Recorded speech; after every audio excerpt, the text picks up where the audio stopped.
So hello to all, welcome to my channel পিউভাই। আমি সমীর এবং আজকের এই ভিডিওতে আমি শেয়ার মার্কেট রিলেটেড কিছু ইম্পর্টেন্ট নিউজ কভার করার চেষ্টা করব। তো আজকের এই ভিডিওটা শেষ পর্যন্ত অবশ্যই দেখবে। আমরা প্রথম নিউজে দেখতে পাই যে সেবি ওলা ইলেকট্রিককে একটা লিগেল নোটিশ পাঠিয়েছে বা ইনডাইরেক্টলি একটা ওয়ার্নিং দিয়েছে। এই ওয়ার্নিংটা কিসের জন্য? যে ওলার যে চেয়ারপারসন সে টুইটারে অর্থাৎ এক্সের মধ্যে একটা টুইট শেয়ার করেছিল, যেখানে ওলার এক্সপ্যান্ডনেস, যে ওলা কীভাবে পরবর্তী 2 বছর 3 বছরের মধ্যে কতটা এক্সপ্যান্ড করতে পারে এবং কিছু সেন্সিটিভ ইনফরমেশন সে পাবলিকালি পোস্ট করেছিল। যেটা সেবির গাইডলাইনের একদমই সঙ্গে ম্যাচ করেনি। দ্যাটস হোয়াই সেবি ওলা ইলেকট্রিককে একটা ওয়ার্নিং দিয়েছে বা একটা লিগাল নোটিশ পাঠিয়েছে। যে নোটিশের মধ্যে ছিল যে ফার্দার ওলা যদি রিপিটেডলি একই ভুল দ্বিতীয়বার করে তাহলে ওলাকে একটা মোটা অঙ্কের ফাইন দিতে হতে পারে। পরবর্তী নিউজ আমরা দেখতে পাই যে আমরা আগের দিন একটা নিউজ কভার করেছিলাম, যেখানে ছিল যে কানাডিয়ান প্রাইম মিনিস্টার ট্রুডো কী করেছিল, যে তার পদ থেকে রিজাইন করেছিল। তো আজকে আমরা একটা নিউজ আমাদের সামনে ভেসে আসছে।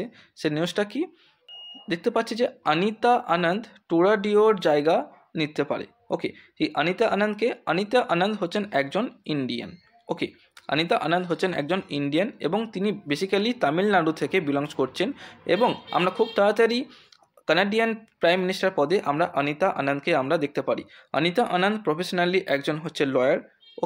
যদি আমরা অনিতা আনন্দকে as a Canadian prime minister হিসাবে দেখতে পাই, তো ইন্ডিয়ান পক্ষে সেটা খুবই একটা প্রাউডলি একটা মুভমেন্ট হতে পারে। তো পরবর্তী নিউজ আমরা চলে যাই। 2025-এ যে বাজেটটা আমাদের আসবে, সে বাজেটের মধ্যে সবাই এক্সপেকটেশন রাখছে যে জেমস আর জুয়েলারি, হীরা এবং সোনার মধ্যে যে জিএসটি লাগে তা জিএসটি 1% রিডিউস হতে পারে। যদি এই তোমার যদি ডায়মন্ডস এবং যদি গোল্ডের মধ্যে বা গোল্ড থেকে যদি জিএসটি যদি 1% যদি রিডিউস হয়, তাহলে আমরা পরবর্তীকালে গোল্ড এবং ডায়মন্ডের ভ্যালু আমরা কমতে দেখতে পারবো। পরবর্তী নিউজ নিয়ে আমরা আলোচনা করি। এটাও হচ্ছে 2025-এর বাজেট নিয়ে।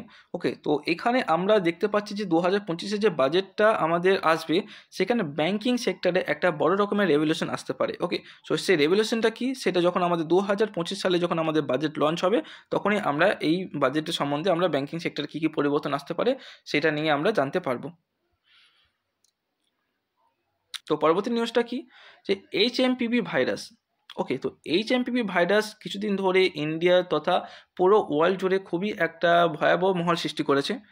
কিন্তু এখন আমাদের যে সৌম্যা স্বামীনাথন, আমাদের ইন্ডিয়ান সায়েন্টিস্ট, ফর্মার যে ফর্মার সায়েন্টিস্ট, তিনি কি বলেছেন যে HMPV এবং COVID-19-এর মধ্যে কোনো সিমিলারিটি নেই। অর্থাৎ তাদের মধ্যে কোনো কোর রিলেশন নেই বললেই চলে।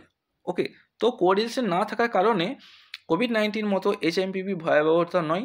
এবং তিনি এটাও বলেছেন যে HMPV ভাইরাসযুক্ত যে সমস্ত রোগের আক্রান্ত হয়েছিল তারা এখন পুরোপুরি সুস্থ আছে। তো এত ঘাবড়ানোর কোনো কিছু কারণ নেই, কারণ HMPV অনেকটাই দুর্বল COVID-19-এর থেকে। আমরা পরবর্তী নিউজে চলে যাই। পরবর্তী নিউজটা দেখো, যে ইন্ডিয়ান জিডিপি, আমরা জানি যে ইন্ডিয়ান জিডিপি 2030 হতে প্রায় 10 ট্রিলিয়ন ডলার এরকম কিছু একটা হতে পারে।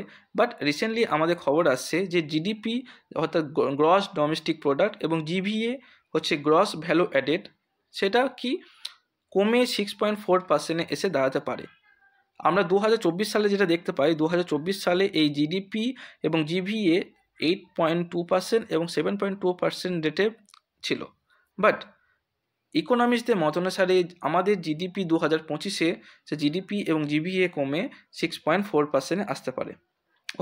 তো আমার মত অনুসারে যে আমাদের কাছ থেকে এত ট্যাক্স আমাদেরকে অ্যাড করছে, তারপরেও যদি আমাদের জিডিপি এবং জিভিএ যদি এরকমভাবে ডাউন চলে যেতে থাকে, তাহলে ইন্ডিয়ান ইকোনমি কী হবে, ধীরে ধীরে কী হবে, সেটা বাড়ার বদলে একদম ফল করতে শুরু করবে।